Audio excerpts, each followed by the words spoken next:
Alguns lugares parecem abandonados, mas na verdade eles guardam ecos do que aconteceu ali.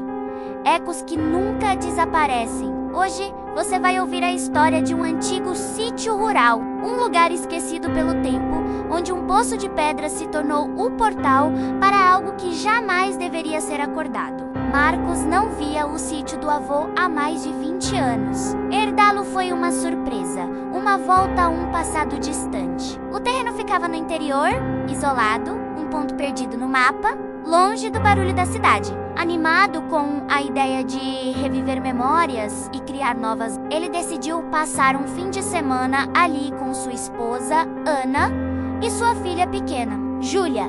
A casa era exatamente como ele se lembrava, uma construção simples, de madeira, agora coberta por uma camada grossa de poeira e teias de aranha. O cheiro de madeira antiga e terra úmida preenchia o ar, mas não era a casa que prendia a atenção. No quintal, sob a sombra de uma figueira velha, estava o poço. Feito de pedras escuras e irregulares, sua boca era coberta por uma pesada tampa de ferro corroída pela ferrugem. Naquele momento, as palavras de seu avô ecoaram em sua mente, tão claras como se tivessem sido ditas ontem. Marcos nunca chegue perto desse poço, ele não é seguro. Na época, ele pensou que era apenas um aviso sobre o perigo de cair. Agora sentia que havia algo mais.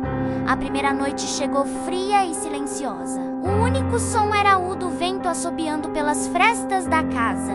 Foi quando Marcos ouviu passos lentos arrastados, do lado de fora, no quintal. Ele congelou na cama. Ana e Júlia dormiam profundamente. Não podia ser um animal. O som era pesado demais. Ele se levantou, foi até a janela e espiou pela cortina empoeirada. Não havia ninguém lá fora, apenas as sombras dançando sob a luz da lua. Mas então, seus olhos se fixaram no poço. A tampa de ferro.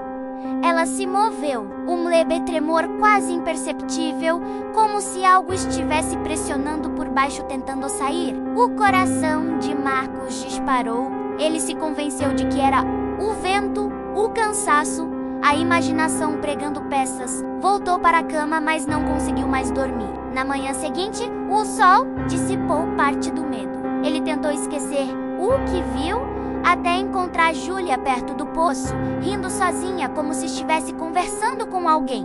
Ele se aproximou devagar e perguntou: "Meu amor, com quem você está falando?" A menina se virou, com um sorriso inocente, e apontou para o poço. Com a voz lá de baixo, ela respondeu. Ela disse que quer brincar comigo.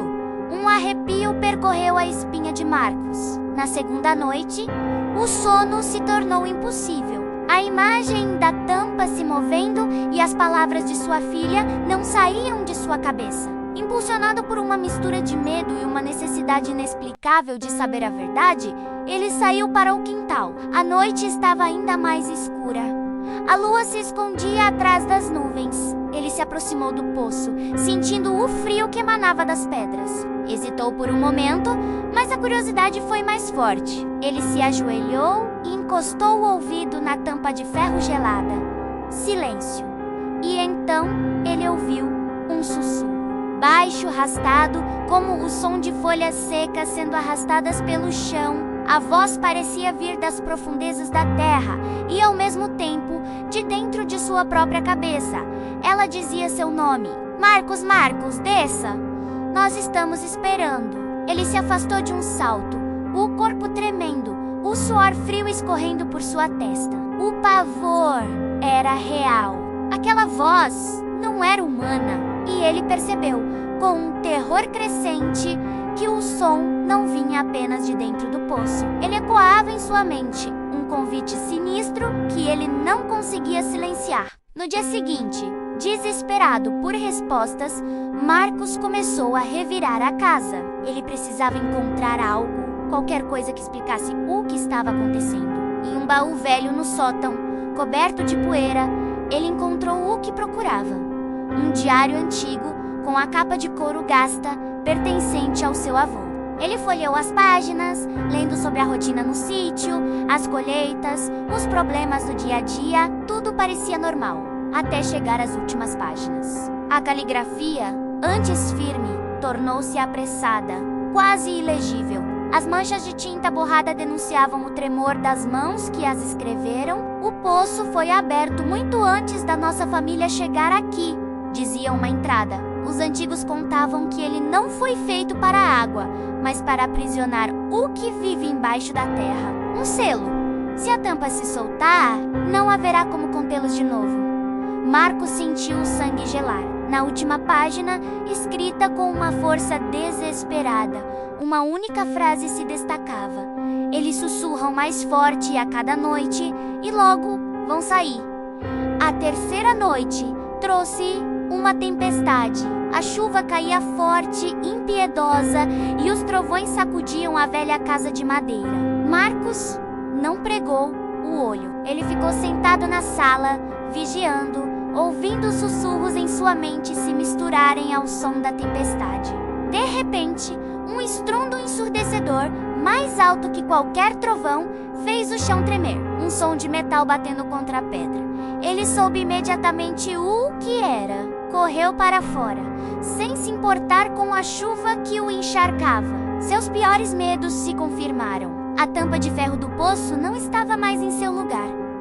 Estava caída no chão, ao lado da borda, e de dentro da escuridão do poço, uma neblina escura e densa subia, espalhando-se como uma praga pelo gramado molhado. No meio daquela névoa, as vozes não eram mais sussurros, eram um coro de murmúrios, chamando seu nome e o de sua filha. Marcos, Júlia. Foi quando ele a viu. Júlia, de pé na porta, os olhos vazios, como se estivesse hipnotizada. Ela começou a caminhar lentamente em direção ao poço aberto. Marcos correu como nunca, o desespero lhe dando forças. Ele a agarrou no último segundo, puxando-a para longe da borda. Com a filha nos braços, tremendo, ele se virou e olhou para dentro do abismo.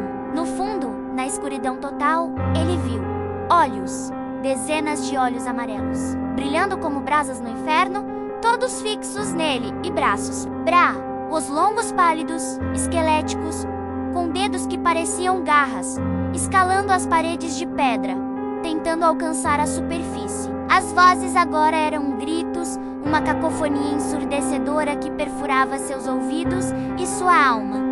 Deixe-nos sair, ou levaremos você com a gente.